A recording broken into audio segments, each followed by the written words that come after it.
సర్వోన్నత న్యాయస్థానం Sarbananda Sonowal versus union of India case యొక్క వివరణాత్మక విశ్లేషణలో రాజ్యాంగంలోని ఆర్టికల్ 355 ప్రకారం పెద్ద ఎత్తున అక్రమ వలసలు బాహ్య దురాక్రమణ గా ఉన్నాయని పునరుద్ఘాటించింది.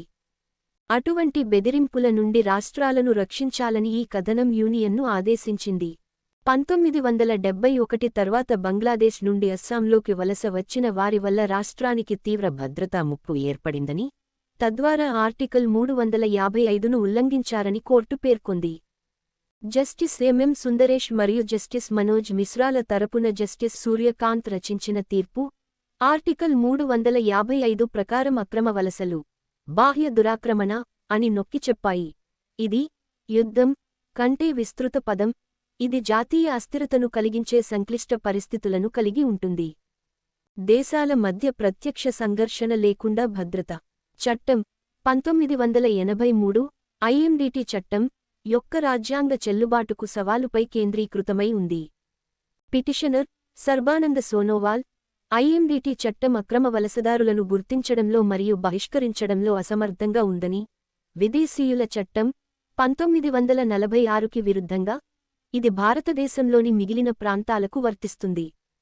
పిటిషనర్తో ఏకీభవించిన న్యాయస్థానం ఐఎండిటి చట్టం ఒకరి అక్రమ వలసదారు హోదాను స్థాపించడానికి అధిక పరిమితిని నిర్దేశించిందని మరియు తద్వారా 1971 తర్వాత అస్సాంలోకి ప్రవేశించిన వలసదారులకు అనవసరమైన ఆశ్రయం కల్పించిందని గమనించింది.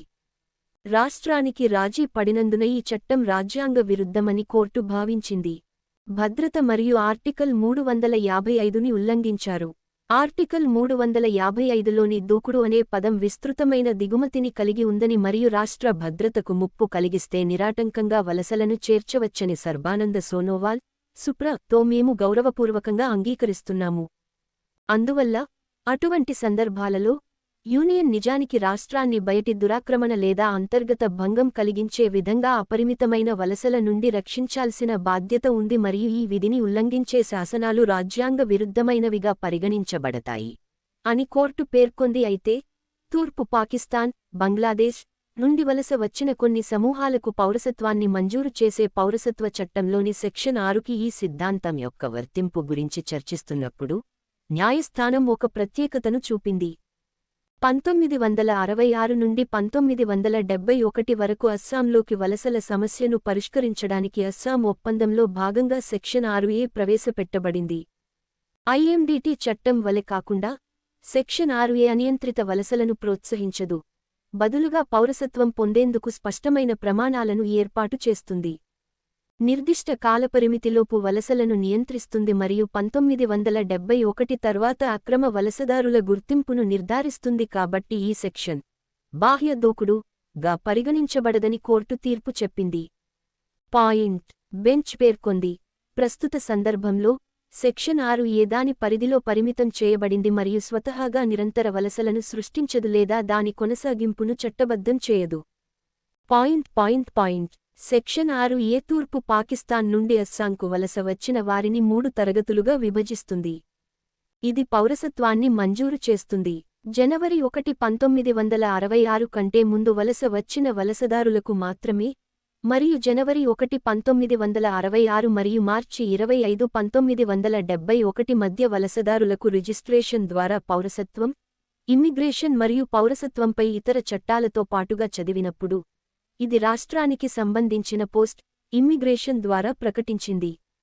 1971 చట్టవిరుద్ధంగా సెక్షన్ 6A భారతదేశం యొక్క కట్టుబాట్లు, అంతర్జాతీయ సంబంధాలు మరియు పరిపాలనా వాస్తవాలను దృష్టిలో ఉంచుకుని అమలు చేయగల పరిష్కారాన్ని రూపొందించడం ద్వారా అస్సాంలోకి ఎడతెగని అక్రమ వలసల సమస్యకు ఒక ఆచరణాత్మక పరిష్కారాన్ని అవలంబించింది. ఇదొక్కటే కాదు, వ్యక్తమైన ఏకపక్షం విభాగంలో చర్చించినట్లుగా వలసదారులు భారతీయ మూలాలు మరియు భారతదేశంలోని సాధారణ నివాసితులే కాకుండా సెక్షన్ 6ని అమలు చేయడానికి కొన్ని షరతులను కూడా సంతృప్తిపరచాలి. అందుకే ఇమ్మిగ్రేషన్లో పరిశీలించబడినట్లుగా కాకుండా Sarbananda Sonowal, Supra section 6A నియంత్రిత మరియు నియంత్రిత ఇమ్మిగ్రేషన్ రూపాన్ని సూచిస్తుంది. ఇది మా అభిప్రాయం ప్రకారం బాహ్య దూకుడు కంటే తక్కువగా ఉంటుంది అని కోర్టు పేర్కొంది. అందుకే సెక్షన్ 6A అధికరణం 355కి విరుద్ధమని పిటిషనర్ల వాదనను అంగీకరించలేము.